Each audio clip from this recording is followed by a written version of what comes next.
சித்தார்த், நாம ஒரு டீல் பேசலாமா? டீல்? I like deals. எவ்வளவு வேணும்? 100 கோடி? 200? ஆக்சுவலி 100 கோடி இல்ல, 100 ரூபாய் நீ எனக்கு கொடுக்கணும்னா கூட அது நான் கையெழுத்து போட்டாதான் முடியும். உன் நேஷனல் இன்டர்நேஷனல் ஃபண்ட்ஸ் எல்லாம் ஃப்ரீஸ் ஆயிருக்கு. நாம உட்கார்ந்து பேசிட்டு இருக்கிற இதே நேரத்துல உன் பிசினஸ், மாஃபியா, ரியல் எஸ்டேட் எல்லாத்தையும் முடக்க சொல்லியாச்சு. அதுல சம்பந்தப்பட்டவங்களையும் அரெஸ்ட் பண்ணியாச்சு.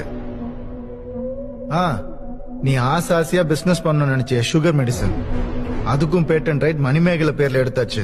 இப்ப அந்த மருந்து நம்ம நாட்டுக்கு கிடைக்க போகுது. மணிமேகலை பேர்ல பேட்டன்டா?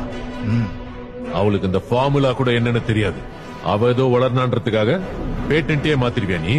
உலகமே என்ன திரும்பி பார்க்கணும்னு நான் கஷ்டப்பட்டு கண்டுபிடிச்சது அது. தெரியும். அவ ஏன் இஷ்டம்னு சொன்னாருன்னு சொன்னத ஏன் இஷ்டப்படி எடிட் பண்ணி மாத்திட்டான். அவ உன் கண்டுபிடிப்புன்னு சொன்னதா அவ கண்டுபிடிப்பாக்கிட்டான். Plate smartly. எல்லாம் உன்கிட்ட இருந்து கத்துக்கிட்ட எமோஷனல் கிரைம்ஸ் வச்சுக்கிட்டு அதுக்கு பின்னாடி எவ்வளவு ஆர்கனைஸ்ட் கிரைம்ஸ் பண்ணிருப்ப. நீ செஞ்ச அத்தனை ஆர்கனைஸ்ட் கிரைமையும் காலி பண்றதுக்கு எனக்கு ஒரே ஒரு எமோஷனல் கிரைம் தேவைப்பட்டுச்சு.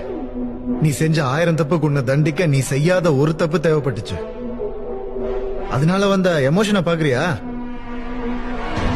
ஒரு பொம்பளை பிள்ளை அறிவிச்சு ஒரு பொழப்பாய் கோட்டு தண்ணி எல்லாம் பத்தாது. கண்டத்துல வெட்டி போடணும்.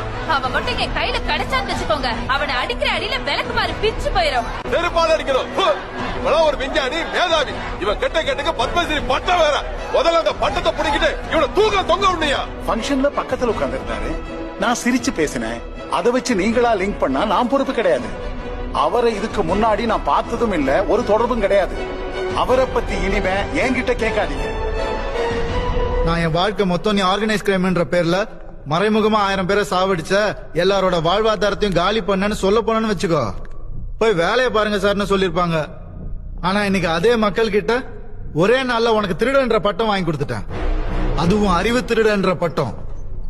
உன்னை தெரியாதுன்னு போய் சொன்ன மந்திரிங்க எல்லாம் உன்னை தெரியும்ன்ற ஒரே காரணத்துக்காக நீ இங்க இருந்து வெளியே போன அடுத்த செகண்ட் உன்னை சாவடிக்கிறதுக்கு ஆளுங்களை செட் பண்ணிட்டாங்க. இப்ப நீ சேஃபா கோர்ட்டை ரீச் பண்றதே பெரிய விஷயம். எவன் எங்க இருந்து சுடுவானே தெரியாது. அத மீறி நீ கோர்ட்டுக்கு போயிட்டேன்னு வச்சுக்கோ, உனக்கு குறைஞ்சது 2 ஆயுள் தண்டனையாவது வாங்கி கொடுக்காம நான் விட மாட்டேன். எல்லாம் இப்ப புரிஞ்சிருக்கும்னு நினைக்கிறேன். உனக்கு எந்த வழியும் கிடையாது. இப்ப பேசலாமா டீல்?